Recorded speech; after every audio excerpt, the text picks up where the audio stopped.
السلام علیکم ورحمۃ اللہ وبرکاتہ۔ میں زبیر ہاشمی پروگرام فرمان الہی کے ذریعے آپ سبھی ناظرین کا دل کی گہرائیوں سے خیر مقدم کرتا ہوں۔ ناظرین، کل کے ایپیسوڈ میں ہم نے سورۃ البینہ، سورۃ الزلزال، سورۃ العادیات، سورۃ القاریعہ اور سورۃ التکاثر کی تلاوت اور اس کا ترجمہ سننے کا شرف حاصل کیا۔ آج ہم اپنے اس ایپیسوڈ میں سورۃ العصر، سورۃ الہمزہ، سورۃ الفیل، سورۃ القریش، سورۃ الماعون، سورۃ الکوثر اور سورۃ الکافرون کی تلاوت اور اس کا ترجمہ سننے کی سعادت حاصل کریں گے۔ سورۃ العصر یہ مکی صورت ہے، اس میں 1 رکوع 3 آیتیں ہیں۔ یہ صورت ظاہری اعتبار سے مختصر کم الفاظ والی صورت ہے، لیکن اس میں اسرار و رموز کا ایک سمندر پوشیدہ ہے۔ اب اس سورہ مبارکہ کے شان نزول کے تعلق سے یہ بیان کیا گیا کہ زمانہ جاہلیت میں خلیفہ اول حضرت سیدنا ابو بکر صدیق رضی اللہ عنہ کی دوستی ایک کلاہ بن اسید نامی شخص سے گہری تھی، یعنی وہ بالکل جگری دوست تھا۔ جب حضرت ابو بکر صدیق رضی اللہ عنہ نے اسلام کو قبول کر لیا، حضور نبی کریم صلی اللہ علیہ وسلم کے دست حق پر بیعت کیے، تو وہ شخص آیا اور آ کر یہ کہنے لگا کہ اے ابو بکر، کیا بات ہے کہ تم تو ایک دانشمند اور صاحب عقل انسان ہو، مال و دولت اور تجارت کے ذریعے اتنا نفع حاصل کیے ہیں، پھر تم نے خسارے کا یعنی نقصان کا سودا کیسے کر لیا؟ تو حضرت صدیق اکبر رضی اللہ عنہ نے یہ ارشاد فرمایا کہ میں نے جس راستے کو اختیار کیا ہے، میں نے حق کے راستے کو اختیار کیا، یہ بالکل ہدایت والا راستہ ہے۔ جو کوئی بندہ اس راستے کو اختیار کرے گا تو وہ کبھی نقصان میں نہیں رہے گا، بلکہ اس کو فائدہ ہی فائدہ ملتا رہے گا۔ ناظرین، یہ بالکل حقیقت ہے کہ سورۃ العصر میں جو جاذبیت اور چاشنی ہے، جیسا کہ روایت میں آتا ہے کہ صحابہ رضوان اللہ تعالی علیہم اجمعین جب آپس میں ملاقات کرتے، جب رخصتی کا وقت آتا تو ان میں سے کوئی ایک صاحب سورۃ العصر کی تلاوت کرتے، پھر اس کے بعد اپنے اپنے مقام کو چلے جاتے۔ ناظرین، سورۃ العصر کی اہمیت اور اس کی جامعیت کا اندازہ اس بات سے بھی لگایا جا سکتا ہے کہ حضرت امام شافعی رحمۃ اللہ علیہ جو بڑے 4 اماموں میں سے ایک ہیں، آپ یہ فرماتے ہیں کہ جو کوئی بندہ اس سورے میں غور و فکر کرے گا، تدبر کر لے گا، تو یہ سورہ اس کے لیے کافی ہو جائے گا۔ تو ناظرین، اسی طریقے سے ہم سورۃ الہمزہ بھی شروع کر رہے ہیں۔ یہ مبارک سورہ مکہ مکرمہ میں نازل ہوا، اس میں 1 رکوع 9 آیتیں ہیں۔ اس سورے میں اللہ سبحانہ وتعالی نے ان لوگوں کے بارے میں بیان فرمایا ہے جو حضور نبی کریم صلی اللہ علیہ وسلم سے بغض و عناد رکھتے، آپ سے دشمنی رکھتے اور آپ کی پیٹھ پیچھے غیبت بیان کرتے اور آپ پر مختلف طرح کے الزامات لگاتے رہتے ہیں۔ تو اللہ سبحانہ وتعالی انہی لوگوں کے بارے میں اس سورے کو نازل فرمایا اور حضور علیہ السلام کے بارے میں یہ ارشاد فرمایا ہے کہ حضور علیہ السلام کی حیات طیبہ برے اخلاق سے پاکیزہ اور منزہ ہے، آپ بالکل بہتر اور سب سے زیادہ فضیلت والی شخصیت ہے، اور حضور علیہ السلام کی شخصیت کو اگر کوئی دیکھ لے گا اور آپ کے اخلاق حسنہ پر کوئی عمل کرے گا تو یقیناً وہ شخص ہدایت یافتہ ہو جائے گا۔ ناظرین، اسی کے ساتھ آج ہم سورۃ الفیل کی تلاوت بھی سنیں گے۔ سورۃ الفیل یہ مکہ مکرمہ میں نازل ہوا، اس میں 1 رکوع 5 آیتیں ہیں۔ اب فیل اس کے معنی آتے ہیں ہاتھی کے، کیونکہ 15 صدی قبل کا یہ واقعہ اس میں بیان کیا جا رہا ہے، یعنی یمن کا ایک بادشاہ جس کا نام ابرہہ تھا، وہ بہت ہی ظالم و جابر بادشاہ تھا۔ اس نے جب یہ دیکھا کہ کعبۃ اللہ جو دنیا میں سب سے زیادہ مقدس اور عظمت والا گھر ہے، لوگ اس کا طواف کرتے ہیں، جس کو اللہ سبحانہ وتعالی نے حضرت ابراہیم و حضرت اسماعیل علیہ السلام کے ذریعے بنایا ہے، اور لوگوں تک یہ اعلان فرمایا ہے کہ جو کوئی بندہ اس گھر کا طواف کرے گا اور یہاں پر آ کے عبادت کرے گا تو یقیناً اس کی عبادت قبول کی جائے گی۔ جب ابرہہ یہ سنا تو اس نے بھی دیکھا کہ لوگ بدستور اسی کی طرف جا رہے ہیں اور وہاں پر بڑے اہتمام کے ساتھ، بڑے خشوع و خضوع کے ساتھ چلے جاتے ہیں، تو اس نے اپنے پاس ایک ایسے شاندار محل کو تعمیر کیا اور اس کے اطراف میں ساری چیزیں جو سہولت کے لیے ہو سکتی تھی ان تمام چیزوں کو بنا دیا۔ اب لوگوں کو یہ اعلان کے ذریعے کہنے لگا کہ اے لوگو، تم بھی اس گھر کے پاس آؤ تاکہ تمہیں معلوم ہو جائے کہ اس گھر کو اور اس گھر سے کچھ مناسبت بھی ہے یا نہیں۔ لیکن کوئی لوگ یہاں پر آنے کے لیے تیار نہیں تھے، سب کے سب کعبۃ اللہ کی طرف ہی روانہ ہو رہے ہیں اور وہاں پر بدستور اس میں اضافہ ہی اضافہ ہوتا چلا جاتا ہے۔ جب اس کو یہ پتا چلا کہ لوگ میرے اس گھر کی طرف نہیں آ رہے ہیں تو وہ اور بھی بھڑک اٹھا، غضب میں آ گیا۔ اب جب یہ گھر کی تعمیر کیے تو اس گھر کے اطراف ایک مرتبہ کچھ لوگ جمع ہوئے اور وہاں پر پکانے کی غرض سے آگ جلائی گئی، لیکن کسی وجہ سے آگ کی چنگاری ہوا کے ذریعے اڑتے ہوئے اس محل میں چلے گئی، جس کی وجہ سے اس کا سارا محل جل کر خاکستار ہو گیا۔ تو ناظرین، اب یہاں پر ہمیں یہ معلوم ہو رہا ہے کہ جو کوئی بندہ اللہ کے خلاف ورزی کرتا ہے یا پھر اللہ کے بنائی ہوئی چیز کا مقابلہ کرتا ہے تو یقیناً اس کو اس دنیا میں بھی ناکامی ہوتی ہے اور آخرت میں ذلیل و رسوا ہو کر ہی رہے گا۔ جب اس نے دیکھا کہ اس کا مکان جل گیا تو اب وہ غضب میں اٹھا اور یہ عہد کر کے اٹھا کہ اب میں کعبۃ اللہ کو گرا دوں گا۔ چنانچہ اسی غرض سے وہ اپنے لشکر کو تیار کر کے نکل جاتا ہے۔ جب حضرت عبد المطلب کو معلوم ہوتا ہے تو آپ اس کے پاس آ جاتے ہیں اور عبد المطلب سے یہ کہا جاتا ہے کہ ہم تمہارے سے مقابلہ کرنے کے لیے یہاں پر نہیں آ رہے ہیں، یہاں پر لڑنا ہمارا مقصد نہیں بلکہ کعبۃ اللہ کو گرانا ہمارے لیے اولین مقصد ہے۔ جب حضرت عبد المطلب رضی اللہ عنہ ان کو روکے لیکن وہ لوگ اس کے لیے رکنے کے لیے تیار نہیں تھے۔ ابرہہ اپنے فوج کے ساتھ چند ہاتھیوں کو لے کر چلا گیا اور ان ہاتھیوں میں حضرت عبد المطلب کے بھی ہاتھی چلے گئے۔ تو ناظرین، تب عبد المطلب نے کہا یہ تو اللہ کا گھر ہے، وہی اس کی حفاظت کرنے والا ہے۔ جب وہ ابرہہ کا قاصد عبد المطلب کے پاس آیا اور آ کر یہ کہنے لگا کہ آپ ہمارے ساتھ چلیے، عبد المطلب ساتھ چلتے ہیں اور ابرہہ کے پاس پہنچتے ہیں۔ جب ابرہہ کی نظر عبد المطلب کے نورانی چہرے پر پڑتی ہے تو وہ کافی متاثر ہو جاتا ہے اور حیران و پریشان بھی ہو جاتا ہے۔ عبد المطلب نے یہ کہا کہ تمہارے سپاہیوں نے میرے اونٹ کو لے کر آ چکے ہیں، میرے اونٹ مجھے واپس کر دیجئے۔ تو ابرہہ حیران و پریشان ہو کر کہنے لگتا ہے کہ تمہیں اپنے اونٹوں کی فکر ہے، میں تو کعبۃ اللہ کو گرانے کے لیے آیا ہوں، اس کی کوئی فکر نہیں ہے۔ تو عبد المطلب نے کہا کہ میں تو اپنے اونٹوں کا مالک ہوں، اس کی حفاظت کرنا میری ذمہ داری ہے، اس لیے میں کہہ رہا ہوں کہ میرے اونٹ واپس کر دیے جائیں۔ اب رہا کعبۃ اللہ، یہ تو خالق کائنات رب ذوالجلال کا گھر ہے، وہی اس کی حفاظت بہتر انداز میں کرنے والا ہے۔ چنانچہ ناظرین، وہ وقت بھی آ گیا کہ ابرہہ حملہ کرنے کے لیے اپنے لشکر کو تیار کر لیا اور ہاتھی بھی ساتھ موجود تھے، جس میں سب سے بڑے ہاتھی کا نام محمود تھا۔ جب اس کو چلنے کے لیے اشارہ کیا گیا تو وہ اٹھتا ہی نہیں۔ اب اس کے علاوہ کسی اور دوسرے مقام کی طرف چلنے کا اشارہ دیا جاتا تو وہ محمود نامی ہاتھی فوراً اٹھ جاتا ہے۔ اب اللہ سبحانہ وتعالی یہاں پر اس کی نظر کرم دیکھیے اور وہ اپنے گھر کی کیسی حفاظت فرماتا ہے کہ فضا یعنی ہوا میں ابابیل نامی پرندوں کو نازل کر دیتا ہے، جن کے پنجوں میں کنکریاں رہتی ہیں اور وہ کنکریاں زمین پر جو حملہ کرنے والے ابرہہ کے ساتھی تھے ان تمام پر چھوڑتے چلے جاتے ہیں اور وہ کنکری دھستے ہوئے زمین دوز ہو جاتے ہیں، جس کے ذریعے تقریباً ابرہہ کے ساتھی وہیں پر ہلاک ہو گئے۔ اب ابرہہ کے ساتھ جتنے لوگ موجود تھے وہاں سے بھاگ کھڑے ہوئے، لیکن وہ تمام کے تمام چند دنوں میں کنکریوں کے دھسنے کی وجہ سے ہلاک و برباد ہو گئے۔ تو ناظرین، اب اس واقعے سے ہمیں یہ پتہ چل رہا ہے کہ جو کوئی اللہ کے احکام کی خلاف ورزی کرتا ہے یا پھر اللہ کے احکامات کی مخالفت کرتا ہے تو یقیناً اس کو دنیا میں بھی عذاب دیا جاتا ہے اور آخرت میں بھی وہ ذلیل و رسوا ہوتا ہے۔ تو ناظرین، اور معلومات حاصل کرنے کے لیے سنتے ہیں سورۃ العصر، سورۃ الہمزہ اور سورۃ الفیل کی تلاوت اور اس کا ترجمہ۔ ترجمہ کلام پاک۔ اعوذ باللہ من الشیطان الرجیم،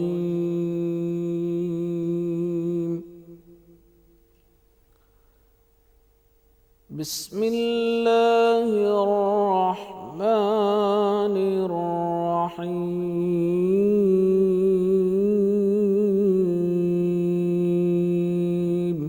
شروع کرتا ہوں اللہ کے نام سے جو بڑا مہربان نہایت رحم والا ہے۔ والعصر ان الانسان لفی خسر الا الذین آمنوا وعملوا الصالحات وتواصوا بالحق وتواصوا بالصبر۔ عصر کی قسم کہ انسان نقصان میں ہے مگر وہ لوگ جو ایمان لائے اور نیک عمل کرتے رہے اور آپس میں حق بات کی تلقین اور صبر کی تاکید کرتے رہے۔ بسم اللہ الرحمن الرحیم۔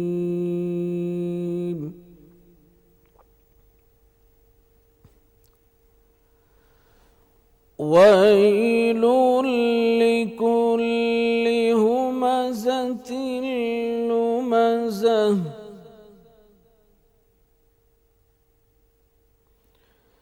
الذي جمع مالا وعدده يحسب أن ماله أخلده. ہر تان آمیز اشارے کرنے والے چغل خور کی خرابی ہے جو مال جمع کرتا ہے اور اس کو گن گن کر رکھتا ہے اور خیال کرتا ہے کہ اس کا مال اس کی ہمیشہ کی زندگی کا موجب ہوگا. كلا لينبذن في الحطمة وما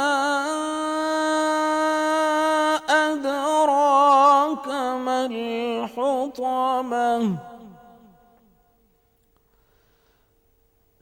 نار الله الموقدة التي تطلع على الأفئدة إنها عليهم مؤصدة. ہرگز نہیں، وہ ضرور حطمہ میں ڈالا جائے گا اور تم کیا سمجھے کہ حطمہ کیا ہے؟ وہ خدا کی بھڑکائی ہوئی آگ ہے جو دلوں پر جا لپٹے گی اور وہ اس میں بند کر دیے جائیں گے. في عمد ممددة. یعنی آگ کے لمبے لمبے ستونوں میں. بسم الله الرحمن الرحيم. ألم تر كيف فعل ربك بأصحاب الفيل. کیا تم نے نہیں دیکھا کہ تمہارے پروردگار نے ہاتھی والوں کے ساتھ کیا کیا؟ ألم يجعل كيدهم في تضليل وأرسل عليهم طيرا أبابيل. کیا ان کا داؤں غلط نہیں کیا کیا؟ اور ان پر جھکڑ کے جھکڑ جانور بھیجے. ترميهم بحجارة من سجيل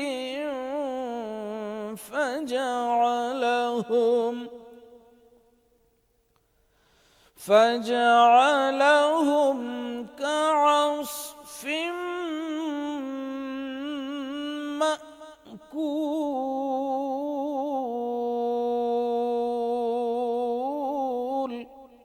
جو ان پر کنکر کی پتھریاں پھینکتے تھے تو ان کو ایسا کر دیا جیسے کھایا ہوا بھس. ناظرین، پروگرام فرمان الہی میں سورۃ القریش اور سورۃ الماعون کی تلاوت سے پہلے لیتے ہیں ہم ایک چھوٹا سا وقفہ. وقفے کے بعد آپ سبھی کا خیر مقدم ہے. ناظرین محترم، اب ہم سورۃ القریش شروع کرنے جا رہے ہیں. یہ مبارک سورہ مکہ مکرمہ میں نازل ہوا. اس میں 1 رکوع 4 آیتیں ہیں. اب اس سورہ کا نام قریش ہے. یہ ایک بہت بڑے قبیلے کا نام ہے، اس لیے کیونکہ یہ حضور نبی کریم صلی اللہ علیہ وسلم کا قبیلہ ہے. اس مبارک سورہ میں اللہ سبحانہ و تعالی نے اس قبیلے پر جو انعامات و اکرامات کو نازل فرمایا اس کو بیان کیا تاکہ لوگ اللہ کا شکر بجا لائے اور اس کی عبادت کثرت سے کرتے رہیں. ناظرین، اسی طریقے سے اب ہم سورۃ الماعون کی تلاوت بھی شروع کریں گے. اس میں 1 رکوع 7 آیتیں ہیں اور یہ سورت مکی ہے. اس میں یہ بتلایا جا رہا ہے کہ لوگ کس طریقے سے اپنی زندگی کو گزاریں اور وہ کس طریقے سے اپنی زندگی کو آگے بڑھائیں.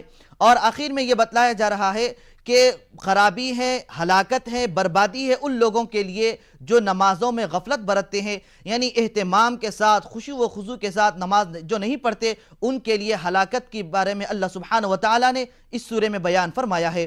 تو ناظرین، ان تمام چیزوں کے تعلق سے جانکاری حاصل کرنے کے لیے سنتے ہیں سورۃ القریش اور سورۃ الماعون کی تلاوت اور اس کا ترجمہ.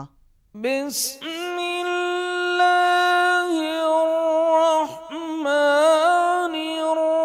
الرحيم لإيلاف قريش إيلافهم رحلة الشتاء والصيف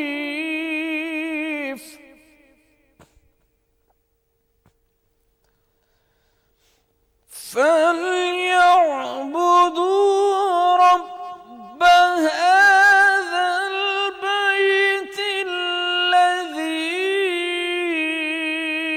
أطعمهم من جوع وآمنهم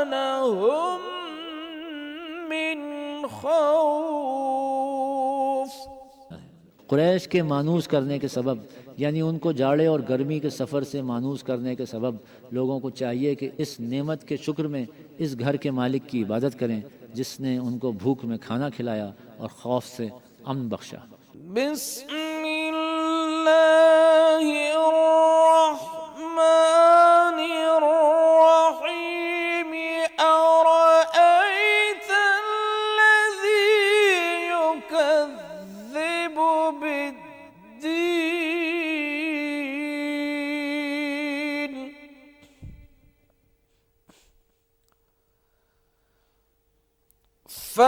فذلك الذي يدع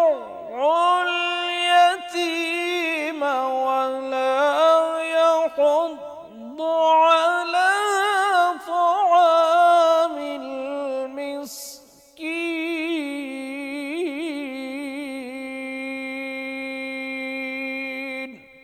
بھلا تم نے اس شخص کو دیکھا جو روز جزا کو جھٹلاتا ہے؟ یہ وہی بدبخت ہے جو یتیم کو دھکے دیتا ہے اور فقیر کو کھانا کھلانے کے لیے لوگوں کو ترغیب نہیں دیتا. فويل للمصلين الذين هم عن صلاتهم ساهون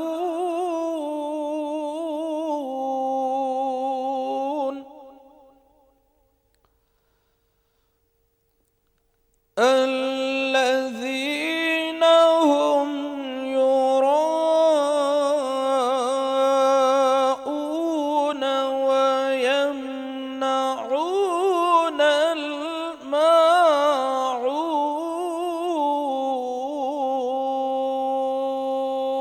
الماعون. تو ایسے نمازیوں کی خرابی ہے جو نماز کی طرف سے غافل رہتے ہیں، جو ریاکاری کرتے ہیں اور برتنے کی چیزیں عاریت نہیں دیتے. ناظرین، ہمارے اس دینی پروگرام فرمان الہی میں سورۃ الکوثر اور سورۃ الکافرون کی تلاوت سے قبل لیتے ہیں ایک چھوٹا سا وقفہ.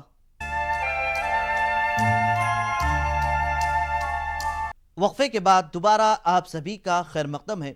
ناظرین گرامی، آج کے ایپیسوڈ کے اس آخری حصے میں ہم سورۃ الکوثر اور سورۃ الکافرون کی تلاوت سنیں گے.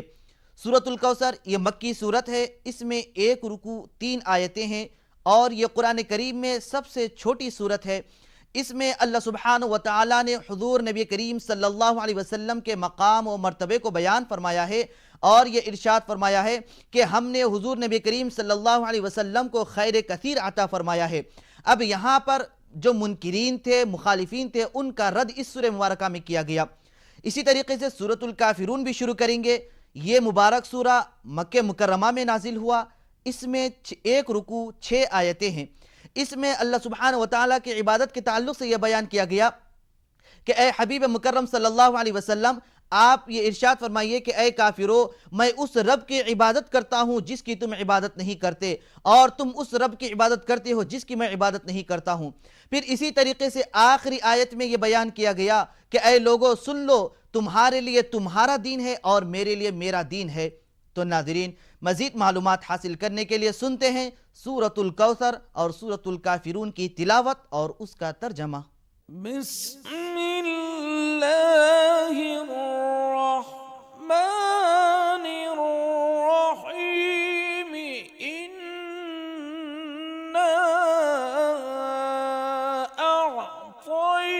أعطيناك الكوثر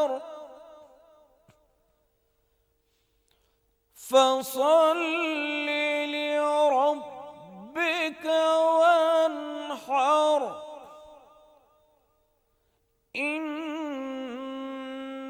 شانئك هو الأبتر۔ بے شک ہم نے تم کو کوثر عطا فرمائی تو اپنے پروردگار کے لیے نماز پڑھا کرو اور قربانی کرو، کچھ شک نہیں کہ تمہارا دشمن ہی بے اولاد ہے۔ بسم اللہ الرحمن الرحیم قل یا ایہا الکافرون لا اعبد ما تعبدون۔ اے پیغمبر ان منکران اسلام سے کہہ دو کہ اے کافرو، جن کی تم پوجا کرتے ہو ان کو میں نہیں پوچھتا، وَلَا أَنْتُمْ عَابِدُونَ مَا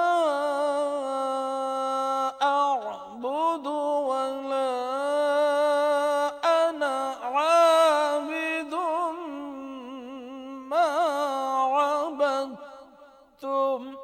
اور جس اللہ کی میں عبادت کرتا ہوں اس کی تم عبادت نہیں کرتے، اور میں پھر کہتا ہوں کہ جن کی تم پوجا کرتے ہو ان کی پوجا میں کرنے والا نہیں ہوں۔ وَلَا أَنْتُمْ عَابِدُونَ مَا أَعْبُدُ لَكُمْ دِينُكُمْ وَلِيَ دِينِ۔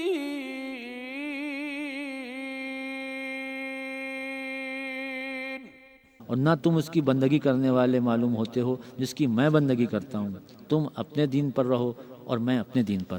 اللہ سبحانہ و تعالیٰ سے دعا ہے کہ وہ ہم سب کو آج کی آیتوں کے احکامات پر عمل کرنے کی توفیق نصیب فرمائے۔ انشاءاللہ کل ہم دوبارہ اسی وقت سورۃ النصر، سورہ لہب، سورہ اخلاص، سورۃ الفلق اور سورۃ الناس کی تلاوت کے ساتھ حاضر خدمت رہیں گے۔ تب تک کے لیے آپ ہمیں اور ہماری پوری ٹیم کو دیجیے اجازت۔ والسلام علیکم ورحمۃ اللہ وبرکاتہ۔